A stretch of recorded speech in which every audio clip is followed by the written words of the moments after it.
Carey Anthony Steiner dilahirkan pada tanggal 13 Agustus 1961 di Merced, California, Amerika. Dia anak pertama dari Delbert dan Kay Steiner. Carey memiliki 3 orang adik perempuan dan seorang adik laki-laki bernama Stephen.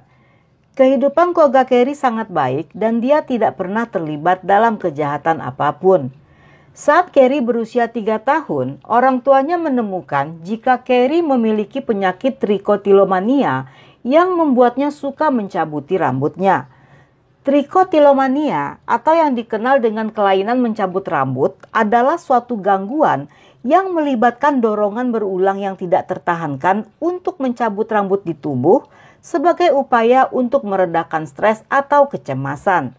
Di saat Carey berusia 11 tahun, keluarga mereka mendapatkan musibah saat Stephen yang masih berusia 7 tahun telah diculik dan tidak berhasil ditemukan hingga orang tuanya mengira jika Stephen telah meninggal. Hal ini membuat Carey sedih, kecewa, sekaligus iri pada Stephen yang menurutnya orang tuanya terlalu sibuk mencari Stephen sehingga tidak bisa mengurusnya lagi. Dalam masa-masa ini, Carey yang tidak terurus dititipkan dan diasuh oleh pamannya yang bernama Jesse Steiner. Selama dalam asuhan Jesse, Carey seringkali mendapatkan pelecehan hingga bertahun-tahun kemudian.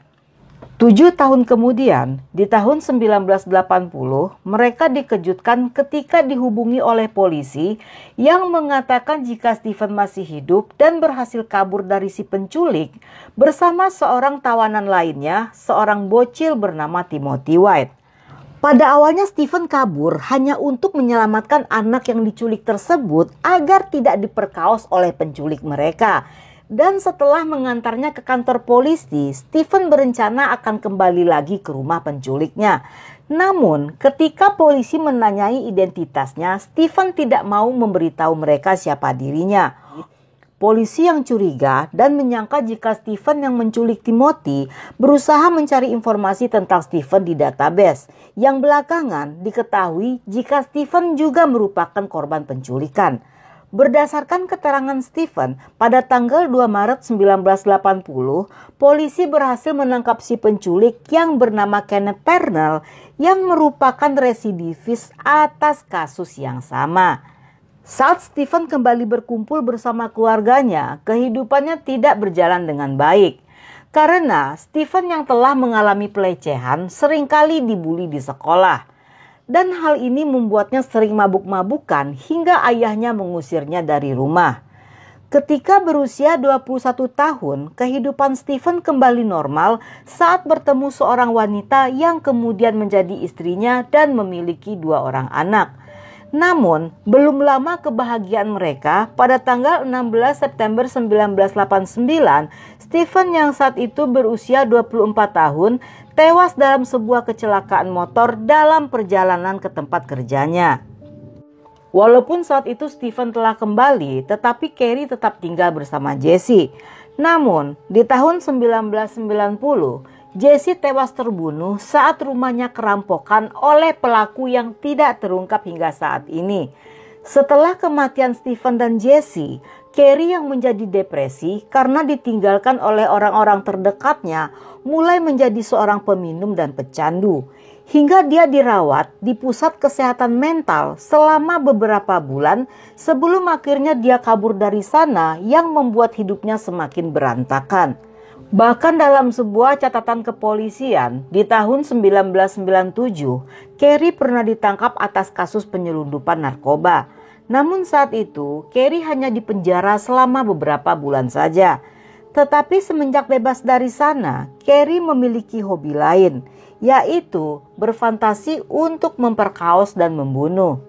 Saat berusia 30 tahun, setelah beberapa kali hidup berpindah-pindah, Carey pun pindah ke California Timur dan bekerja sebagai tukang di sebuah motel bernama Cedar Lodge yang berada di dekat Taman Nasional Yosemite.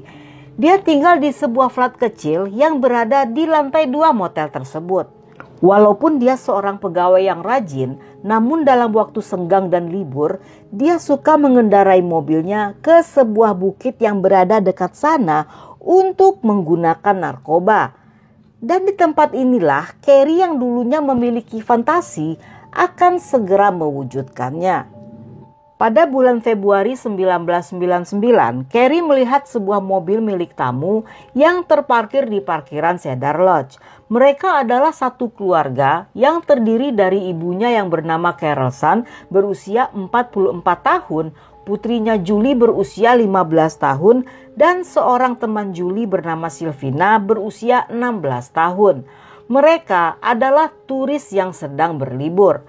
Saat itu Carrie sempat mengintip melalui jendela kamar mereka yang terbuka dan melihat ketiga wanita itu sedang tidur-tiduran di kasur. Pada tanggal 15 Februari 1999, entah apa yang melintas di pikirannya saat itu, tanpa pikir panjang, Carrie berusaha masuk ke kamar itu dengan mengaku sebagai tukang yang akan memperbaiki toilet mereka yang sedang bocor. Karena tidak merasa curiga, mereka mengizinkan Carrie yang saat itu memakai seragam motel untuk masuk ke dalam kamar. Namun sesaat setelah berada di dalam, Carrie mengunci pintu, mencekik Carol hingga tewas dan memperkaos jasadnya.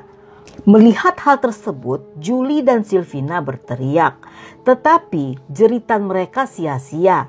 Selain karena hari telah malam dan penginapan sangat besar serta jauh dari pemukiman warga sehingga tidak ada satupun yang mendengar jeritan mereka. Hal yang sama yang dilakukannya pada Carol juga dilakukannya pada Sylvina. Setelahnya Carrie membawa jasad mereka ke dalam mobil sewaan Mary Carol yang terparkir di luar kamar dan membawa Julie bersamanya ke Taman Nasional Yosemite. Di dekat sebuah danau, Carrie menghentikan mobilnya, memperkaos, dan membunuh Julie sebelum akhirnya meninggalkan jasad gadis itu di sana. Sementara untuk Carol dan Sylvina, Carrie membawanya ke bagian lain dari hutan tersebut. Untuk menghilangkan sidik jari dan barang bukti, Carrie membakar jasad Carol dan Sylvina bersama semua barang-barang yang ada di dalam mobil.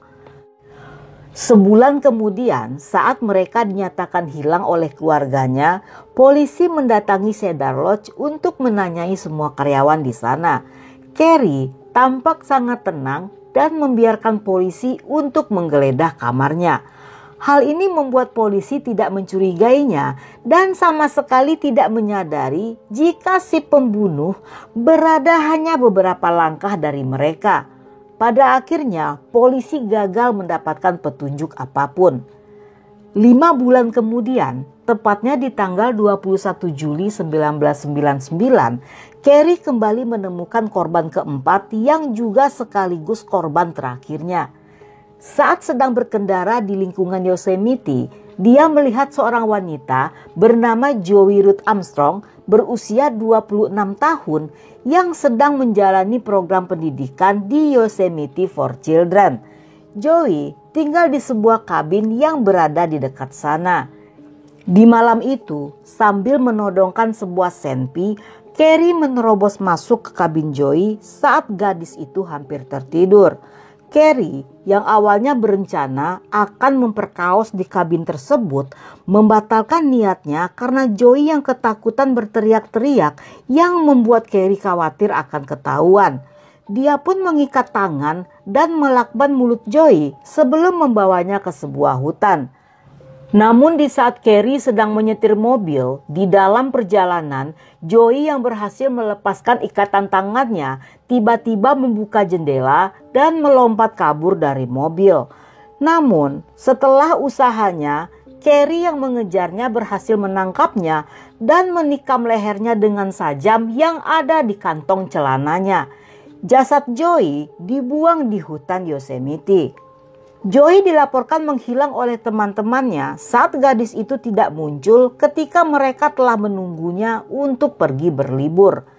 Setelah Joey dinyatakan menghilang, polisi melakukan penggeledahan di kabin. Namun tidak seperti kasus sebelumnya, kali ini Carrie meninggalkan banyak bukti seperti pecahan kaca, topi pria berwarna merah, sebuah jejak ban mobil, dan sidik jarinya yang belum sempat dia bersihkan bertebaran di dalam kabin. Jasad Joey yang telah terpisah ditemukan beberapa hari kemudian di dalam hutan sejauh setengah mil dari kabinnya. Saat polisi melakukan investigasi, salah satu tetangga Joey mengatakan jika dia mendengar suara keributan dari kabinnya dan melihat truk berwarna biru yang terparkir di depan kabin sekitar pada waktu kejadian di malam itu. Ketika pria ini akan mendatangi kabin Joey untuk melihat apa yang terjadi, truk biru itu telah pergi dari sana. Beberapa hari kemudian, 2 orang turis yang sedang menjelajah di dalam Yosemite menemukan rongsokan mobil yang telah hangus dengan 2 jasad dalam kondisi gosong. Jasad Carol dan Sylvina berhasil diidentifikasi melalui catatan giginya. Namun saat itu polisi masih belum bisa menemukan keberadaan Julie.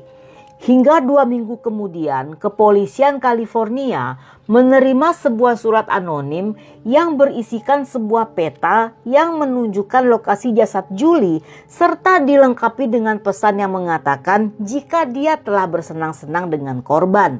Julie ditemukan dalam keadaan tubuh dan badan terpisah yang jasadnya telah mengeluarkan bau busuk. Melalui surat tersebut, polisi pun menyelidiki dari mana surat tersebut berasal. Berdasarkan temuan mereka, surat itu dikirim dari sebuah kotak pos yang berlokasi di taman bermain Yosemite yang berdekatan dengan Cedar Lodge. Di sana, mereka juga mendapatkan informasi jika Carrie memiliki truk berwarna biru. Pada tanggal 23 Juli, Carrie berhasil ditangkap saat sedang menginap di Laguna del Sol Nudist Resort di daerah Wilton yang berjarak 2 jam perjalanan dari Yosemite. Resort ini merupakan resort khusus bagi para turis yang menyukai segala sesuatu dengan konsep natural dan polos di mana-mana. Salah seorang pegawai bar resort bernama Janet Damon yang sempat mengobrol dengannya mengetahui jika Carrie merupakan DPO melalui berita yang disiarkan oleh media. Dia menelpon FBI untuk memberitahu lokasi Carrie saat ini. Ketika FBI telah berada di sana, manajer resort mengatakan jika mereka akan dengan mudah menemukan Carrie di dalam resort karena di sana hanya Carrie lah satu-satunya orang yang mengenakan pakaian. Saat diinterogasi, Carrie mengaku telah melenyapkan Joey. Namun selain itu, dia juga mengakui telah melenyapkan 3 korban sebelumnya. Tetapi dalam persidangan, Carrie mengaku tidak bersalah atas semua tuduhan. Walaupun dokter yang merawatnya mengklaim jika Carrie memiliki gangguan mental berupa obsessive compulsive disorder, autism, dan paraphilia yang mengakibatkan dirinya melakukan semua hal itu, tetapi hakim memutuskan untuk tetap mengadili Carrie dan mengatakan jika Carrie sangat waras untuk disidang dan menjalani hukuman.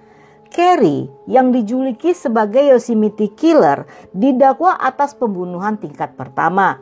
Pada tanggal 27 Agustus 2003, Carrie divonis dengan hukuman mati yang direncanakan akan dilaksanakan pada bulan Mei 2021 di penjara San Quentin, California. Tetapi sejak tahun 2006 sudah tidak pernah lagi dilaksanakan hukuman mati. Hingga hari ini belum diketahui kapan tepatnya eksekusi tersebut akan dilaksanakan. Dan buat kalian yang penasaran tentang resort yang aku sebutkan tadi, sebelumnya mohon maaf jika setelah kalian googling dan mata kalian ternodai, itu bukan merupakan kesalahan saya, tetapi kesalahan pada jari Anda yang berjiwa detektif. Jadi sekali lagi aku ingatkan, mending jangan di googling daripada nanti kalian menyesal dan ngomel-ngomel di kolom komentar. Dan cukup sampai di sini cerita kita kali ini. Semoga kalian suka dengan ceritanya. Jangan lupa ajak teman-teman kalian yang suka dengan konten seperti ini untuk gabung di sini. Buat kalian yang masih betah nonton sampai akhir, thank you, love you, have a nice day, and then see ya.